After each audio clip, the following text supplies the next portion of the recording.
My father called me a clown and celebrated a family picnic without me. Then I left him a surprise. He called me a clown. Not jokingly, not playfully, in front of everyone. The backyard was full. Relatives laughing, kids running, plates clinking. It was supposed to be a family picnic.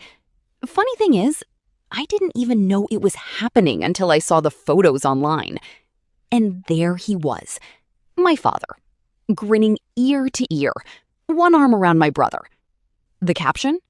Perfect family day. Perfect. Except I wasn't there. I stared at the screen longer than I should have, zoomed in, scanned every face.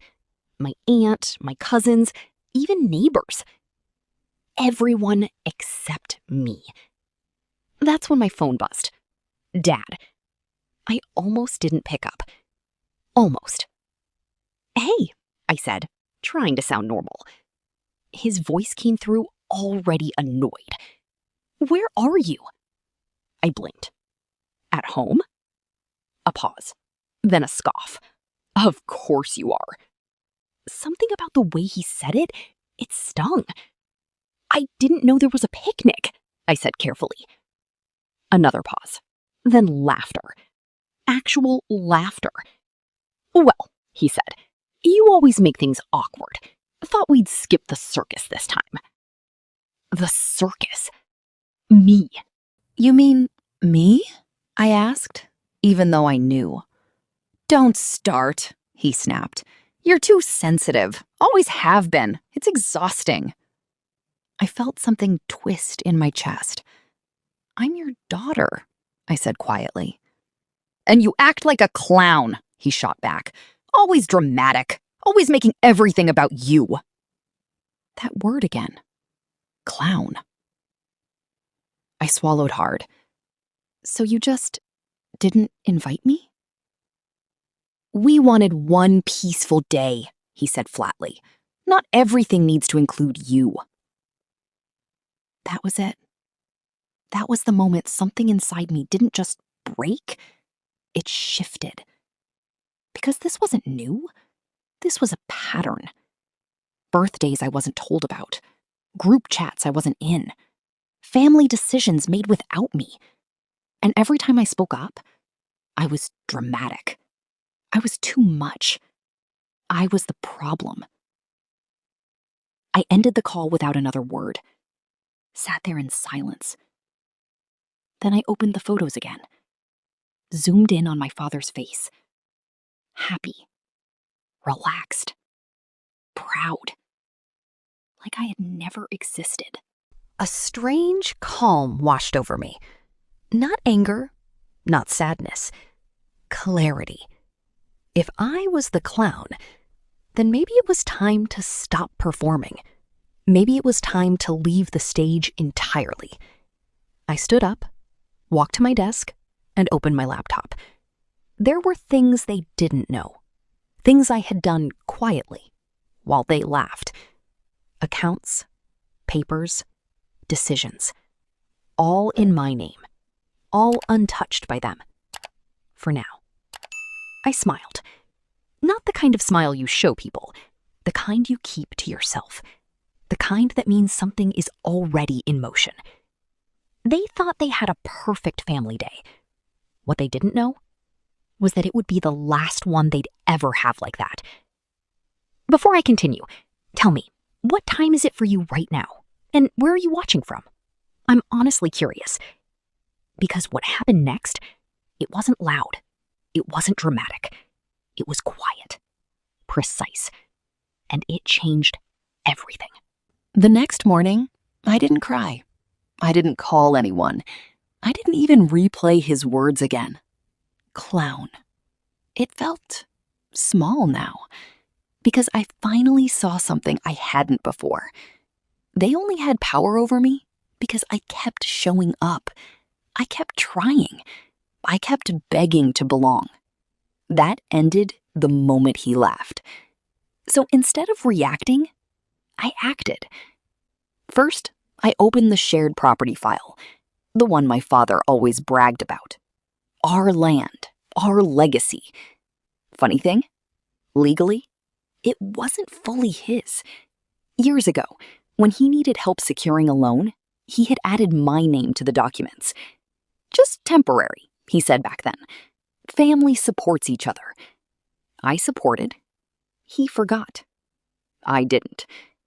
I stared at the screen, scrolling slowly. My name was still there. Not symbolic, not emotional. Legal. Real. And that meant something. Next, I opened the business account. Small logistics company. Nothing flashy, but stable. Consistent income. Also partly under my authorization.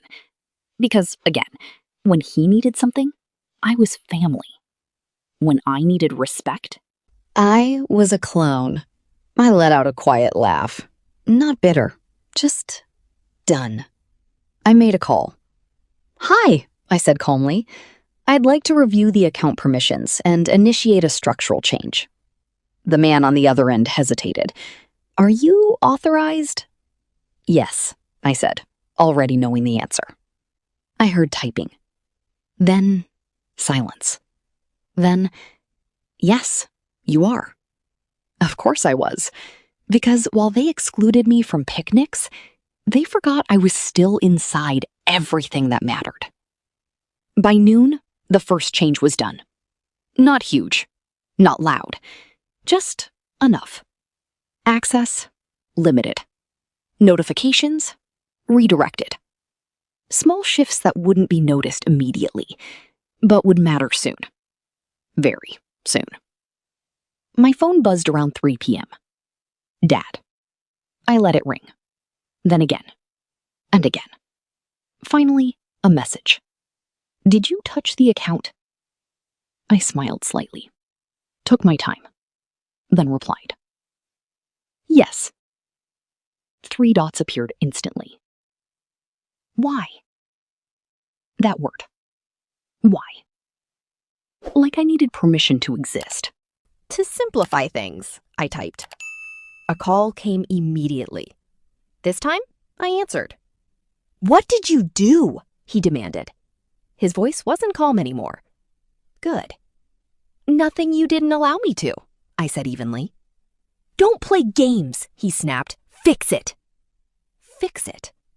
Like I was still the one trying to please him. "I don't think I will," I said. Silence. Heavy. Dangerous. "You're being ridiculous," he said finally. "This is exactly what I mean. You create problems for attention." There it was again. The same script, different day. But this time, I didn't feel hurt. I felt bored. "You had a picnic without me," I said. "Oh my God, you're still on that?" he scoffed. "It was one day." "It was a pattern," I corrected calmly. "You're overreacting." "No," I said quietly. "I'm responding." Another silence. Longer this time. Then his tone changed. Softer. Careful. "Listen," he said. "If this is about feelings, we can talk later. Just undo whatever you did." I almost laughed. Now he wanted to talk? Now. After years. After yesterday. "No," I said again. And I meant it. Fully. You don't get to exclude me when it's convenient and include me when it benefits you. You're making a mistake, he warned. Maybe, I said, but at least it's mine. I hung up. For the first time in my life, I didn't feel small after talking to him. I felt in control. But here's the thing about control. It scares people who are used to having it. And my father? He wasn't done. Not even close. Because what I did next wasn't just about access. It was about ownership. And once he realized that perfect family was about to crack. 3 days. That's how long it took. 3 quiet, controlled deliberate days. No arguments, no shouting, just signatures, emails, and patience. By the fourth morning, everything was ready. I dressed simply, nothing dramatic. No clown costume, right? Just calm, collected, done. The meeting was at noon. My father had called it himself. Urgent, mandatory, full attendance. Funny. Now I was invited. I walked into the office conference room 10 minutes early. Same table, same chairs, same people who laughed in those photos. My brother glanced at me, confused. My aunt avoided eye contact. Good. Let them feel a fraction of what I felt. Then my father walked in. He stopped the second he saw me. His jaw tightened. "You're here?" he said flatly. I didn't answer. I just smiled slightly and took a seat. The lawyer cleared his throat. "Yes," he said, adjusting his glasses. "Now that everyone is present, we can begin." Everyone. Interesting word. My father didn't sit right away. He looked at me like he was trying to solve a puzzle. "What is this?" he asked. "You'll see," I said calmly. He didn't like that. Not one bit. He sat down slowly. Tension filled the room. Thick. Heavy. The lawyer opened the file. "As of this week," he began, "there have been structural changes to both the property ownership and business control." My father leaned forward. "Yes, which is exactly what I want to." The lawyer raised a hand slightly. "Those changes," he continued, "were initiated by a co-owner." Silence. Then, "Which co-owner?" my brother asked. The lawyer turned a page, then looked directly at me. "This one." Every head snapped in my direction. I didn't move, didn't flinch. My father's face went pale. "That's not possible," he said immediately. "She doesn't—" "I do," I said, cutting him off. Calm, clear, final. "You added my name years ago," I continued. "You just never thought it mattered." The room was dead silent.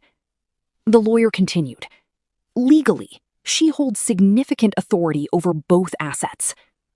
"Define significant," my father demanded. The lawyer didn't hesitate. "Enough to block decisions, redirect funds, and, if she chooses..." He paused, then finished it. "Liquidate her share." My brother cursed under his breath. My aunt finally looked at me. Really looked. Like she was seeing me for the first time. Not as the clown, but as something else entirely. My father stood up so fast his chair scraped loudly. "You think this is funny?" he snapped. "No," I said. "I think it's fair." His eyes burned into mine. "You're trying to destroy this family." I tilted my head slightly. "No," I said quietly. "You did that when you decided I wasn't part of it." That hit. I saw it. For the first time, he didn't have a comeback. No insult, no dismissal, nothing. Just silence. The kind that finally says, "You lost control." "I'm not taking everything," I added. His eyes narrowed.